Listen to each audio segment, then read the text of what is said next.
Nadaljujemo s pogovori z evropskimi poslanci, ki smo jih srečali v Evropskem parlamentu v Bruslju. Spoštovani gledalke in gledalci, pozdravljeni v tokratnih dogodkih. Pogovor z Ljudmilo Novak, evropsko poslanko skupine ELS, o zlorabi programa Pegasus v Evropski uniji. Spoštovane gledalke, spoštovani gledalci, lepo pozdravljeni na kanalu Televizije AS, kjer v teh dneh poročamo iz Bruslja, iz Evropskega parlamenta, kjer gostimo poslanke in poslance slovenske, ki delajo in ustvarjajo v Evropskem parlamentu. No, tokrat smo pred naš mikrofon oziroma pred našo kamero povabili evropsko poslanko, gospo Ljudmilo Novak, ki je članica Evropske ljudske stranke. Gospa Ljudmila Novak, lepo pozdravljeni pred našo kamero. Dober dan. Torej, vi ste članica tega odbora Pegasus, nekako skozi ta odbor raziskujete oziroma ugotavljate to vohunjenje za državljani Evropske unije, predvsem pa za pomembnejšimi politiki. Pa morda, če za gledalke in gledalce poveste kaj več o teh ugotovitvah, ki ste jih nekako dobili na mizo in o katerih ste ga razpravljali. Evropski parlament je ustanovil začasni odbor Pegasus, ki dela raziskavo o uporabi vohunske opreme Pegasus strani držav članic. Nekatere vlade držav članic so to vohunsko opremo uporabljale nezakonito. To je vohunska oprema, ki jo je naredilo podjetje v Izraelu in potem namen te opreme pravzaprav oziroma nakup te opreme zato, da bi vlade lahko se borile proti terorizmu, proti kriminalu. Žal so pa nekatere vlade to opremo uporabljale, da so sledile novinarjem, političnim nasprotnikom, celo sodnikom, advokatom in podobno, kar je pa seveda velik škandal. In v tem odboru smo imeli kar nekaj zaslišanj. To se je dogajalo tako v Grčiji, v Španiji, vemo, da v zvezi s Katalonijo je bilo kar nekaj politikov, ki so jim sledili, ki so jih preiskovali, tudi novinarjev, sodnikov in tako naprej. Prav tako smo imeli zaslišanje v zvezi s temi dejanji na Poljskem, tudi Madžarskem. Skratka, v našem odboru se pripravlja poročilo s vsemi temi ugotovitvami in tudi z nekaterimi predlogi, kaj bi morali narediti v prihodnje, da bi ohranili v Evropi demokracijo in da se take stvari v prihodnosti ne bi dogajale. Bi lahko rekli, da smo doživeli nek padec ravni demokracije in pa človekovih pravic? Ja, to se nažalost dogaja na različnih področjih, tako strani svobode medijev, ki so ogroženi, bilo je tudi nekaj ubojev preiskovalnih novinarjev, potem ta dejanja zagotovo so proti demokraciji, prisotna je tudi korupcija, populizem in vse to. Evropska unija je pa bila zgrajena na temeljih demokracije oziroma temelji na demokraciji, na svobodi medijev, na spoštovanju človekovih pravic in podobno. In vedno znova se moramo za to boriti, da bomo to ohranili. Veste, da je v Evropi tudi veliko populizma, avtokratskih voditeljev, ki kršijo ta pravila. Zato demokracija ni več nekaj samoumevnega, ampak dejansko se moramo vsak dan za njo znova boriti. In to želimo tudi evropski poslanci. Bodo sledile kakšne sankcije? Ja, to je tudi, seveda najprej je treba imeti ustrezno zakonodajo, da potem so lahko predvidene tudi sankcije. Tam, kjer se je sedaj ugotovilo, da se je že kršilo in imamo za to pravila, seveda sledijo sankcije. Če pa še nimamo teh pravil urejenih, pa seveda je treba najprej ta pravila sprejeti. Torej prihodnje leto je leto veščin ki so seveda tudi povezani z poklici prihodnosti. Pa morda kot vi, kot evropska poslanka, pa kot Evropski parlament, kako vi gledate, v katero smer bi mogli iti to poklici prihodnosti? V Evropski uniji je trenutno zelo nizka brezposelnost, ampak visoka potreba po delovni sili, tako visoko kvalificirani kot tudi nizko kvalificirani delovni sili. Na eni strani se svet spreminja, čedalje več imamo digitalizacije, kibernetska varnost je tudi pomanjkljiva oziroma potrebujemo večjo kibernetsko varnost. Imamo nove poklice, potrebujemo nova znanja, zato je Evropska komisija razglasila prihodnje leto za leto veščin. In tudi za izobraževanje bomo več namenili, tako da po drugi strani pa potrebujemo tudi manj kvalificirano delovno silo. Vemo, da v času pandemije je turizem, turizem je doživel veliko krizo, veliko ljudi je izgubilo delo, so šli na druga področja in sedaj primanjkuje delovne sile. Skratka, temu področju moramo nameniti precej več pozornosti in tudi hitrejšemu priznavanju kvalifikacij, zato da bodo ljudje lahko upravljali dela in zasedli prosta delovna mesta. Še morda za zaključek enega tega kratkega pogovora še vaš komentar na tem domačem političnem področju na nivoju oziroma v smeri strank Nove Slovenije in SDS v smislu tega tvita gospoda Janše? Ja, tudi jaz sem danes opazila oziroma že včeraj, da je tukaj neko dogajanje. Tudi sama sem bila nekako omenjena v tem smislu na tvitu. Po premisliku sem se odločila, da tudi sama nekaj napišem, zato ker če nekateri mislijo, da lahko kritizirajo vse, so nesramni do vseh, potem jaz mislim, da lahko tudi sama nekaj verodostojnega napišem na Twitter in to sem tudi storila.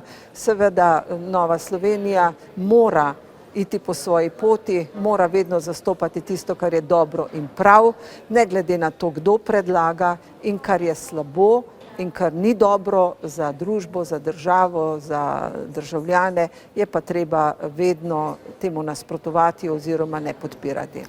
Gospa Ljudmila Novak, evropska poslanka, hvala lepa za vaš čas in hvala lepa za te zanimive besede. Prosim. Pogovor z dr. Milanom Brglezem, evropskim poslancem SD na temo človekove pravice. Spoštovane gledalke, spoštovani gledalci, lepo pozdravljeni na kanalu Televizije AS. Spet se tukaj oglašamo iz Evropskega parlamenta v Bruslju, kjer za vas pripravljamo pogovore z našimi poslankami in poslanci. No, tokrat smo pred mikrofon oziroma pred našo kamero povabili poslanca, evropskega poslanca socialistov in demokratov, gospoda dr. Milana Brgleza. Gospod Brglez, lepo pozdravljeni pred našo kamero. Dobar dan. Vi nekako s svojim delom ste nekako vedno bili pomembno povezani z človekovimi pravicami. Vemo, kaj se zadnje leto dogajalo z človekovimi pravicami v Evropski uniji, pa morda še vaš pogled na trenutno stanje s človekovimi pravicami na območju Evropske unije. Eno je območje Evropske unije, drugo je v bistvu, kaj je sama Evropska unija glede tega naredila. Tisto, kar je bilo vedno dobro, da si lahko znotraj Evropske unije razmišljali tudi o socialnih pravicah kot o človekovih pravicah in da smo se s tem nekako ukvarjali. Druga stvar je bilo pa vse tiste omejitve, ki so bile vezane tako ali drugače na pandemijo. Poskušali smo tle nekako ustaviti to tekmovanje med državami znotraj tega področja. Nismo pa naredili mogoče kakšnega, nekega večjega preboja, neki smo glede okoljskih standardov, nekaterih pravic, ki se glede tega dotikajo, ampak to je v bistvu bolj dotikanje v smislu teh zainteresirane javnosti, da sploh lahko do postopkov, do informacij pride nekaj drugega.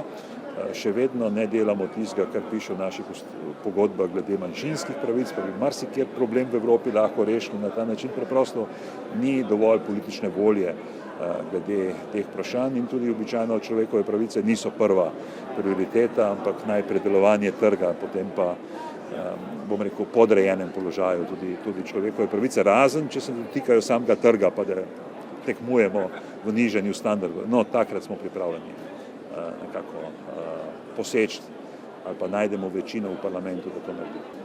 Torej, v naši neposredni bližini Evropske unije je tudi Ukrajina, ki je pač ima to žalostno zgodbo s to vojno z Rusijo, ampak če pogledamo pred vojno, pa tudi mislim, zdaj v tem obdobju, nekako ni na pravi način poskrbela za manjšine, kajti imajo močno rusko manjšino, tam je po popisu je skoraj 8 milijonov rusko govorečega prebivalstva, je 160 tisoč tudi mađarske manjšine, ljudi, ki so se nekako izpovedali za Mađare, imajo tudi romunsko manjšino in tako naprej, ampak nekako pa ukrajinska država ni poskrbela z ustreznimi prijemi za te svoje manjšine, nekako so jih postavili za drugorazredne državljane. Kako pa vi gledate na to, bi lahko rekel, kršenje pravic pri sosedih Evropske unije, ki je nekako prisotno že vrsto let? Mislim, ne samo, da je pri njih prisotno je tudi znotraj samih držav.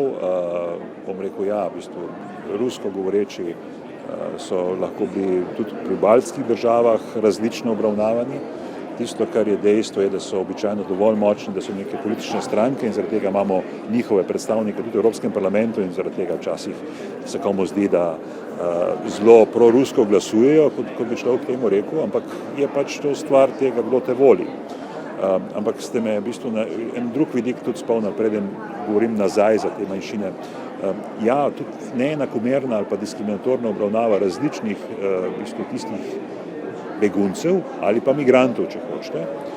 Seveda tisti, ki bežijo iz Ukrajine, jaz mislim, da je pametno, da smo to začasno zaščito le uveljavili. Moramo vedeti, da smo hoteli že takrat, ko smo imeli begunski val v Sloveniji to narediti, pa Evropa nikakor ni bila ni našla tega jezika solidarnosti, ki zdaj na vso srečo ga imamo, znali smo vsaj na tej točki stopiti skupaj, potreba sicer še veliko narediti, ampak ne bo trajnih rešitev, če ne bomo v bistvu dejansko tudi na točki manjšinskih pravic, pa ne samo individualnih pravic, torej da posameznik govori, ampak tudi v bistvu kolektivnih, vsaj v smislu kulturnih, ni nujno političnih, če ne bomo znali tega v bistvu nekako v določeni mere rešiti. Znotraj Sveta Evrope se je sam ta individualni del nekako odejanja, tisti, ki je vezan na to, ali posameznik lahko toži ali diskriminiran ali karkoli podobnega, ne pa tudi ta kolektivni, kjer mislim, da so pa vsi nastavki znotraj ustanovnih pogodb EU, da to naredi. Ampak so samo to, ni pa politične volje, da bi se na podlagi tega kaj naredili. Zdaj pa, če ni znotraj članic, kaj šele tisti, ki so pa v našem sosedstvu in se dopušča pravzaprav na tem področju mogoče tudi dvojne standarde, ni dovolj, bom rekel, kršitev človekovih pravic se dogajajo recimo na obeh straneh. Potem se, prosim, postavi za človekove pravice in treba obsojati vse tiste, ki kršijo človekove pravice. In mi imamo dejansko problem s temi dvojnimi standardi, na takšen ali pa drugačen način v mirnem času, v vojnem času, v katerenkoli času. Prej, zdaj in tudi kasneje očitno jih bomo imeli, ker pa, če se ne bo našla tista politična volja, ki je potrebna, da bi glede tega nekaj naredili. Zakaj pa ni politične volje? Ravno ta dvojna narava Evropske unije. Po eni strani smo predstavniki inštitucij ali pa izvoljeni predstavniki, smo poslanci. Mi moramo nekako odgovarjati našim volivcem, pač tistim, ki mislimo, da so naši volivci. Na drugi strani so pa v bistvu vlade, in seveda vlade pa odražajo razmerje sil oblasti, opozicije v dani družbi. Bolj kot zadeva gre v krizne čase, večja je možnost bolj vase usmerjenih pogledov, bolj nacionalističnih, manj evropskih in del tega, na kak način ti lahko zmagujejo, da se proti manjšinam znotraj sebe tudi postavljajo. To je pač neka logika in seveda potem vrana vrani ne izkljuje oči. V teh dneh poteka svetovno prvenstvo v nogometu v Katarju. Kako vi gledate na to svetovno prvenstvo? Kajti tam je zdaj nek svetovni dogodek, ampak ozadja so pa zelo, bi lahko rekel, dramatična, Kajti vemo, pri gradnji teh stadionov je umrlo ogromno delavcev, ti delavci nimajo nobenih pravic, so tretjerazredni državljani tam oziroma prebivalci tam, sploh nimajo državljanstva, potem živijo v katastrofalnih razmerah. Kako vi to komentirate, to dogajanje?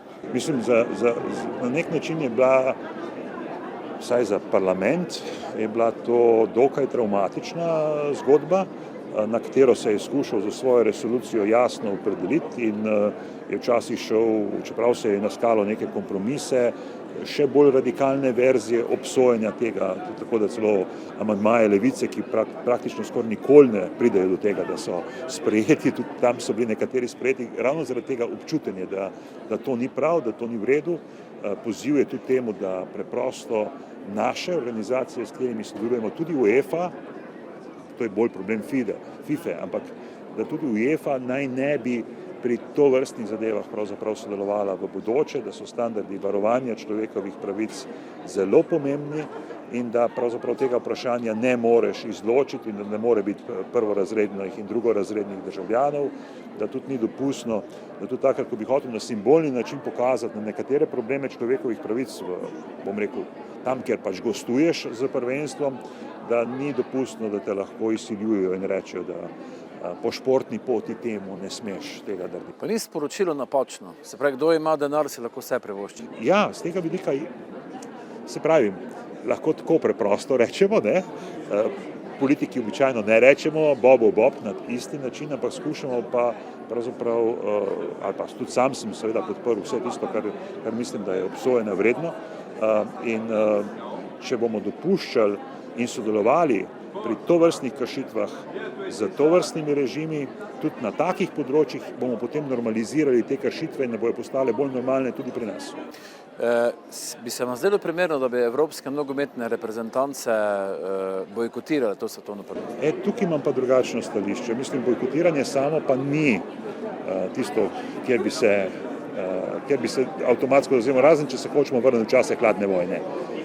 Enkrat so Rusi bojkotirali, enkrat so Američani bojkotirali olimpijske igre, pa v bistvu v času nekega športnika le nekaj povedo, dokler ta zadeva ni bila profesionalizirana na tak način, da v bistvu vsekakor so bili z nekim amaterizmom nekako povezane, vsaj klasično. Ne?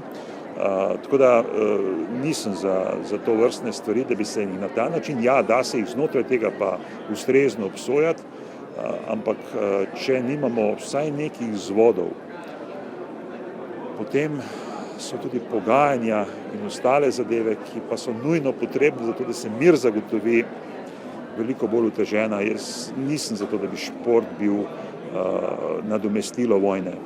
Daleč od tega. Ampak ni sedaj, nekako dobivam občutek, ne? Sila karavana pa gre naprej. Ja, do določene mere se bom strinjal, ampak videli ste pa, v bistvu, Ruska federacija je v številnih športnih zvezah povsem izključena. Ko se bo kakšna stvar na pogojno naši strani zgodila, sem prepričan, da noben ne bo izključen. Žal. Gospod Brglez, hvala lepa za vaš čas in hvala lepa za zanimivo debato. Hvala. To je bilo vse, kar smo vam pripravili o današnjih dogodkih. Do prihodnjih, le še lepo zdrav.